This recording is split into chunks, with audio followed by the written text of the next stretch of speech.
ഞാനൊരു CA വിദ്യാർത്ഥിനിയാണ്. ഞാൻ വചനം കേൾക്കുന്ന ഒരു മാതാവിൻ്റെ മകളായി ജനിച്ചതിനാൽ വളരെ കുഞ്ഞുപ്രായം തൊട്ട് ദൈവവചനം കേൾക്കുകയും വചനത്തിൽ പോയിരിക്കുമ്പോൾ സമർപ്പണമെല്ലാം എടുക്കുകയും വളരെ ചെറുപ്രായത്തിൽ തന്നെ യേശുവിനോടൊരു പേഴ്സണൽ റിലേഷൻഷിപ്പ് കീപ്പ് ചെയ്യാനെല്ലാം എനിക്ക് സാധിച്ചു. അങ്ങനെ എൻ്റെ സ്കൂൾ ജീവിതം ഏറെ മനോഹരമായി നടന്നു. എപ്പോഴും വചനത്തിന് പോയിരിക്കുമ്പോൾ ഞാൻ കേൾക്കും, നിങ്ങൾ കുട്ടികളിൽ നിന്നെല്ലാം ഡിഫറെൻ്റായി നിൽക്കണമെന്ന്. വചനം കേൾക്കുന്നത് കാരണം പാപങ്ങളിലേക്കൊന്നും ഇറങ്ങി പോകരുതെന്ന്.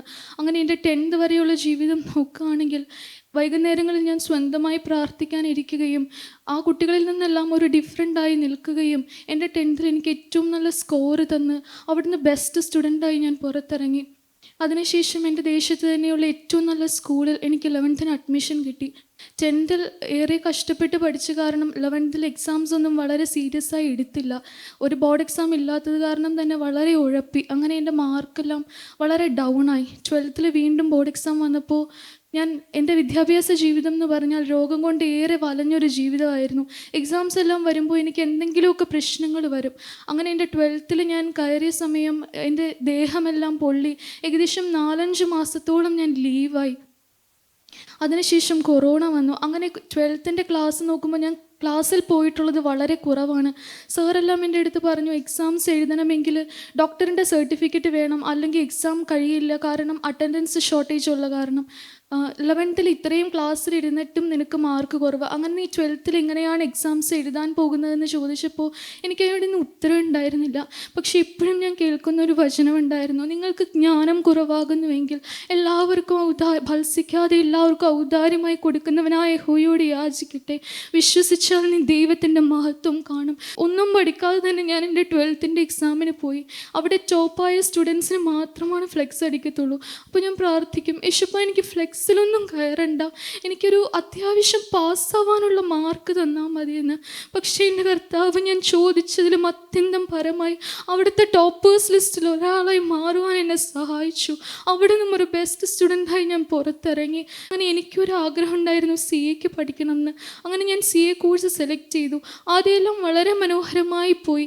ഞാൻ എൻ്റെ ഫൗണ്ടേഷൻ ചെയ്യാൻ മലപ്പുറം എന്ന ദേശത്തേക്ക് കടന്നു ചെല്ലുമ്പോൾ എൻ്റെ മാതാപിതാക്കൾക്ക് ഒരുപാട് ആശങ്കയുണ്ടായിരുന്നു. വചനത്തിൽ നിന്ന് മാറി നിൽക്കുന്നു, വചനം കിട്ടാത്തൊരു ദേശം എന്നെല്ലാം. പക്ഷെ ഞാൻ പറയും, എൻ്റെ യേശുപ്പൻ എന്നെ അവിടെയും പൊതിഞ്ഞു നിർത്തി.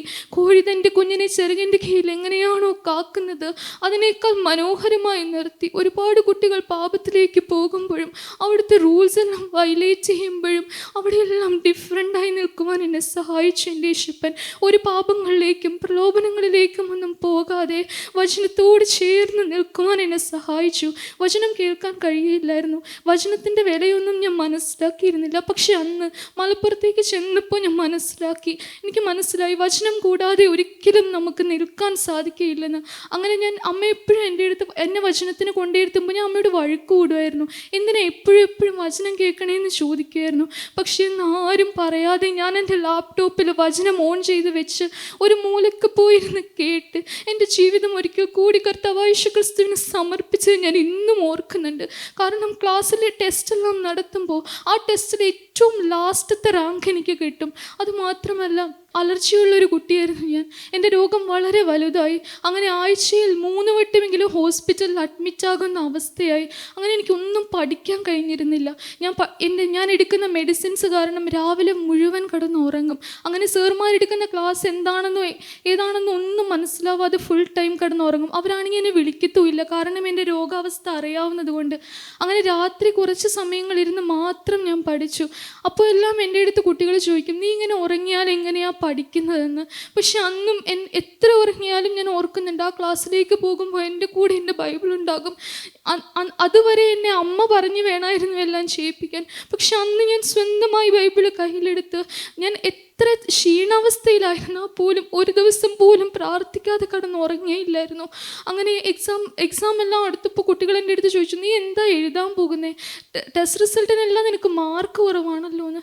അവിടെയെല്ലാം എനിക്കൊരു ഉത്തരം എൻ്റെ വചനമായിരുന്നു. ഇതുവരെ എന്നെ നടത്തിയ യേശുപ്പൻ എന്നെ അവിടെയും കൈവിടില്ല എന്നുള്ള ഉറപ്പായിരുന്നു. അങ്ങനെ എക്സാം ഹാളിലേക്ക് എല്ലാവരും ടെൻഷൻ അടിച്ച് പോയപ്പോൾ, കാരണം അവരെല്ലാം ഒരുപാട് പഠിച്ചിട്ടുണ്ട്, അവർക്കെല്ലാം ഓർത്ത് വെക്കാൻ കുറേ കാര്യങ്ങളുണ്ട്. പക്ഷേ എനിക്ക് ഓർത്ത് വെക്കാൻ തന്നെ ഒന്നുമില്ല. എനിക്ക് കുറേ വചനങ്ങൾ മാത്രമായിരുന്നു എൻ്റെ മനസ്സിലുണ്ടായിരുന്നത്. അങ്ങനെ ഞാൻ എക്സാം ഹാളിലേക്ക് അവരെല്ലാം ടെൻഷൻ അടിച്ച് പോയപ്പോൾ ഏറെ സമാധാനത്തോടെ ഞാൻ എക്സാം ഹാളിലേക്ക് പോയതും ആ എക്സാം കഴിഞ്ഞ് എല്ലാവരും ക്വസ്റ്റ്യൻ ആൻസേഴ്സ് എല്ലാം ഡിസ്കസ് ചെയ്യുമ്പോൾ എനിക്കതൊന്നും ഡിസ്കസ് ചെയ്യാൻ എന്താണെന്ന് കൂടെ അറിയത്തില്ലായിരുന്നു. പക്ഷെ അന്ന് പറഞ്ഞു തരുന്നൊരു കാര്യം ഞാൻ ഓർത്തു, നിങ്ങളുടെ ജീവിതം നിങ്ങൾ കർത്താവായ യേശു ക്രിസ്തുവിൻ്റെ കാര്യങ്ങളിൽ സമർപ്പിച്ചിട്ടുണ്ടെങ്കിൽ നിന്റെ കൈ പിടിച്ച് എഴുതിപ്പിക്കുന്ന ഒരു യേശുപ്പൻ ആ ഹാളിലേക്ക് കടന്നു വരും, നിനക്ക് മുൻപേ പോയി ആ സീറ്റിലിരിക്കും. അന്നാണ് ദൈവമക്കളെ ഞാൻ ആ വചനത്തിൻ്റെ വില തിരിച്ചറിഞ്ഞത്. എന്നെ കൈവിടാത്തൊരു യേശുപ്പൻ അവിടെ റാങ്ക് ലിസ്റ്റിൽ ആദ്യം വരുന്ന കുട്ടികളെക്കാൾ കൂടുതൽ എനിക്ക് മുൻഗണന തന്ന എൻ്റെ ദൈവം ആ റിസൾട്ട് വന്നപ്പോൾ ഏറ്റവും നല്ല മാർക്കോട് കൂടി എന്നെ പാസ്സാക്കി. അങ്ങനെ ഞാൻ എൻ്റെ CA ഇൻ്റർ പഠനത്തിന് വീണ്ടും മലപ്പുറം എന്ന ദേശത്തേക്ക് പോയി.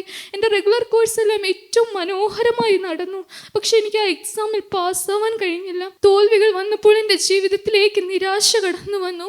അങ്ങനെ ഞാൻ റിപ്പീറ്റ് ചെയ്യാൻ ഞാൻ വിചാരിച്ചു, ഇനി ദൂരദേശത്തേക്കൊന്നും പോകണ്ട, വീടിനോട് ചേർന്ന് തന്നെ നിൽക്കാമെന്ന്. അങ്ങനെ ഞാൻ എറണാകുളത്ത് റിപ്പീറ്റ് ചെയ്യാനെല്ലാം പോയി. പക്ഷെ വീണ്ടും എനിക്ക് തോൽവികൾ കടന്നു വന്നു. പരീക്ഷ എന്നുള്ളത് എൻ്റെ ജീവിതത്തിലെ വലിയൊരു ഭയമായി മാറി. പരീക്ഷ ഹാളിൽ ചെന്നിട്ട് ഞാൻ ഭയത്തോടെ ഇറങ്ങിപ്പോകുന്ന സമയങ്ങളുണ്ട് പരീക്ഷ എഴുതാതെ. അതുപോലെ തന്നെ പരീക്ഷ വരുന്നതിന് മുൻപ് എനിക്ക് എന്തെങ്കിലുമൊക്കെ രോഗം വരും. അതുകൊണ്ട് തന്നെ വലിയൊരു നിരാശയായി. എൻ്റെ അമ്മേനെ വിളിച്ചപ്പോൾ ഞാൻ എൻ്റെ അമ്മയോട് ചോദിച്ചു, യേശുപ്പൻ ജീവിക്കുന്നുണ്ടോ? ഇത്രത്തോളം കരുതി യേശുപ്പെ ഞാനൊന്ന് തള്ളി പറഞ്ഞു. ഒരുപാട് അത്ഭുതങ്ങൾ കണ്ടതാണ്. എൻ്റെ അമ്മയുടെ രോഗം മാറ്റിയ ദൈവം, എൻ്റെ അപ്പച്ചന് ഏറ്റവും നല്ലൊരു മരണം കൊടുത്തൊരു ദൈവം. പക്ഷേ അതെല്ലാം കണ്ടിട്ടും എൻ്റെ സ്വജീവിതത്തിൽ ഒരു അത്ഭുതങ്ങൾ ദൈവം പ്രവർത്തിച്ചിട്ടും ഞാൻ യേശുപ്പയെ തള്ളി പറഞ്ഞു. കാരണം ആ തോൽവികളൊന്നും എൻ്റെ ജീവിതത്തിൽ ആദ്യമായി വന്ന തോൽവികളൊന്നും എനിക്ക് സഹിക്കാൻ പറ്റാവുന്നതായിരുന്നില്ല. അങ്ങനെ ഞാൻ വളരെ നിരാശയിലോട്ട് പോയി.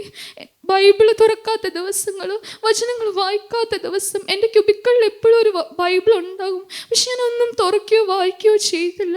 ഞാൻ എപ്പോഴും പറഞ്ഞുകൊണ്ടിരുന്നു, ദൈവം ജീവിക്കുന്നില്ല, ദൈവം എന്നെ സഹായിക്കാൻ ഇറങ്ങി വരുന്നില്ലല്ലോ, അപ്പോൾ ഒരു ദൈവമുണ്ടോ, ഇനി വചനം കേൾക്കണോ എന്നെല്ലാം എൻ്റെ ജീവിതത്തിൽ ഒരുപാട് ക്വസ്റ്റ്യൻസ് ആയി.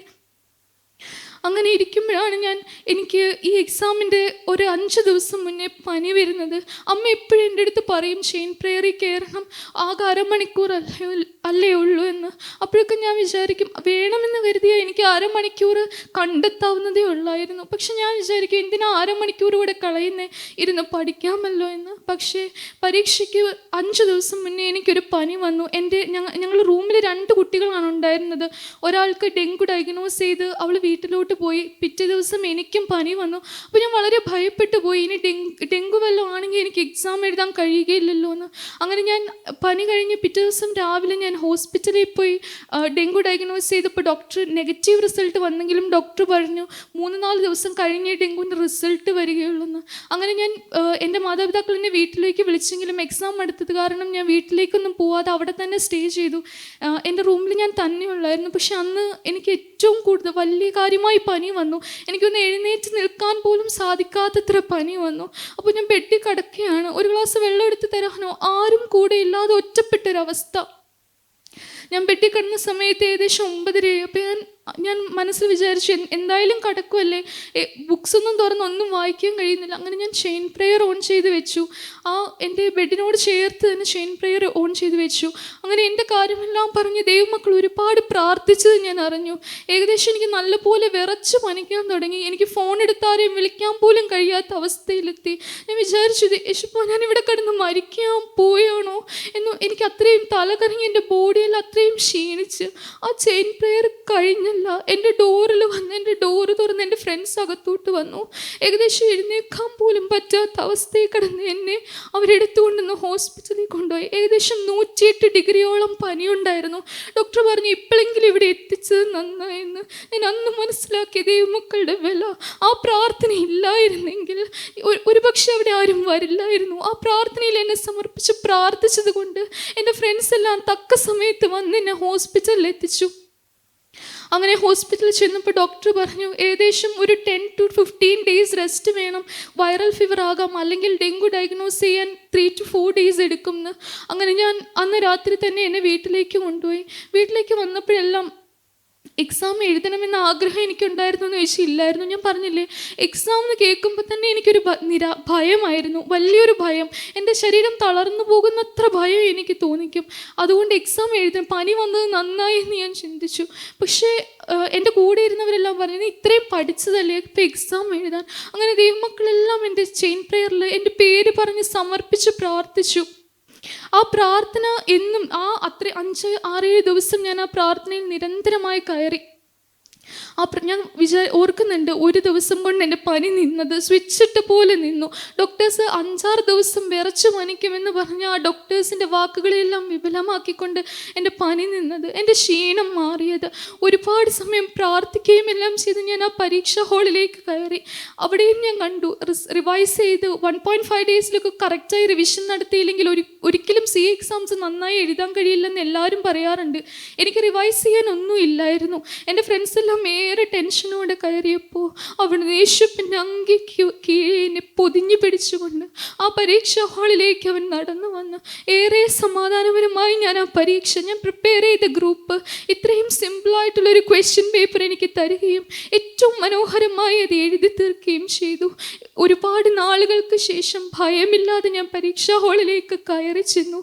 അവിടുന്ന് എന്നെ യേശുപ്പൻ കാത്തത്, എല്ലാവരിലും എനിക്ക് യേശുപ്പനുണ്ടെന്ന് സാക്ഷിക്കുവാനൊരു അവസരം തന്നത്, സാക്ഷ്യം പറയണമെന്ന് ഞാൻ എപ്പോഴും വിചാരിക്കുമായിരുന്നു. അപ്പോൾ ഞാൻ എൻ്റെ മനസ്സിൽ ചോദിക്കും, എപ്പോഴും തോറ്റുകൊണ്ടിരിക്കുന്ന ഞാൻ എന്ത് സാക്ഷ്യം പറയാനാണ്? ഒരിക്കലും ജയം കിട്ടാത്ത ഞാൻ എന്ത് സാക്ഷ്യം പറയാനാണ്? പക്ഷെ എനിക്ക് യേശുപ്പൻ കാണിച്ചു തരുന്നു, ജയത്തിന്മേലല്ല സാക്ഷ്യം. ഇത്രത്തോളം സങ്കടം വന്നപ്പോഴും കൈവിടാതിരുന്ന യേശുപ്പനെ കുറിച്ചാണ് സാക്ഷിക്കേണ്ടതെന്ന്. അന്ത്യത്തോളം കർത്താവായ യേശുക്രിസ്തുവിന് വേണ്ടി നിൽക്കണം എന്നാണ് എൻ്റെ ആഗ്രഹം. എനിക്കും എൻ്റെ കുടുംബത്തിനും വേണ്ടി നിങ്ങൾ പ്രാർത്ഥിക്കണമേ എന്ന് അപേക്ഷിച്ചുകൊണ്ട് എൻ്റെ സാക്ഷ്യം നിർത്തുന്നു.